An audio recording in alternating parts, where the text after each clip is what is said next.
আজকে আমি আমার পছন্দের একটা স্ন্যাক্স বানাবো আর সেটা হচ্ছে বাঁধাকপির পাকোড়া বা বাঁধাকপির বড়া। আমাদের এলাকায় এটাকে বাঁধাকপির বড়াই বলে। তো এটা বানাতে আলু আর বাঁধাকপি লাগে।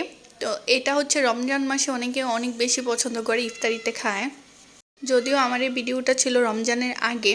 তো আমার বিকালবেলার নাস্তা বানাতে একদমই ভালো লাগে না, খুবই প্যারা লাগে। দুপুরবেলা রান্না বান্না করে আবার বিকালবেলা নাস্তা বানানোটা সত্যি খুব মানে ডিফিকাল্ট। তো ওই দিন ভাবলাম যে অনেক দিন হয়েছে আসছি, একদিনও নাস্তা বানানো হয় নাই।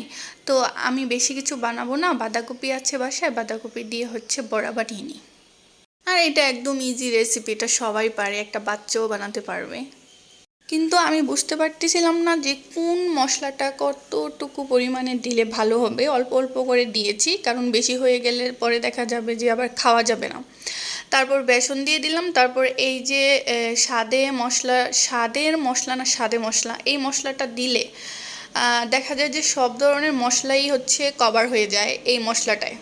তো আমি যে কোনো ভাজা পোড়াতেই এই মশলাটা ইউজ করি। এই মশলাটা ইউজ করলে কিন্তু খাবারের টেস্ট অনেক বেশি বেড়ে যায়। তারপর আমি পেঁয়াজ দিতে ভুলে গিয়েছিলাম, পেঁয়াজ দিয়ে দিলাম। তারপর কাঁচামরিচ দিয়ে দিলাম।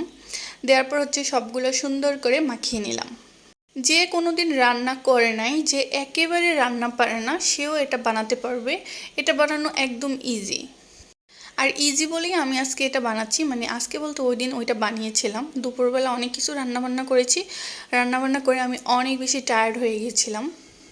আমি যে একসাথে 3টা 4টা নাস্তা বানাবো বা নাস্তার আয়োজন করব, ওই শক্তি আমার শরীরে ছিল না, আর থাকেও না কোনো সময়। আমি সব সময় উইক থাকি।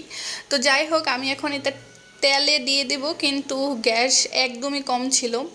আর এখানকার লাইনের গ্যাস অনেক ডিস্টার্ব করে, গ্যাস হচ্ছে থাকেই না।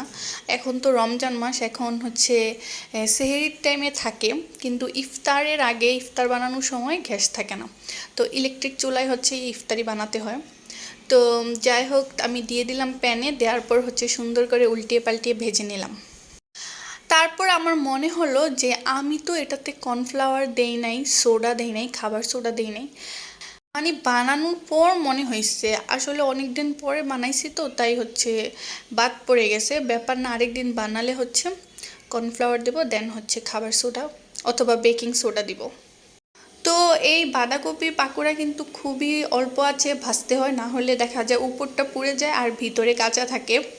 তো আমার ভাজা শেষ হওয়ার পর হচ্ছে আমার হাজব্যান্ডের কাছে নিয়ে আসলাম, ওকে দিলাম। দেওয়ার পর বললাম যে দেখো, তোমার ওয়াইফ, তোমার বউ বাসায় আসার পর প্রথমবার তোমার জন্য নাস্তা বানিয়েছে। তারপর ও আমাকে অনেক ধন্যবাদ দিল, আমিও ওকে অনেক ধন্যবাদ দিলাম। আর আপনাদেরকেও অনেক ধন্যবাদ অনেকক্ষণ ধৈর্য ধরে আমার এই ভিডিওটি দেখার জন্য। সবাই ভালো থাকবেন, টাটা বাই বাই, আল্লাহ হাফিজ।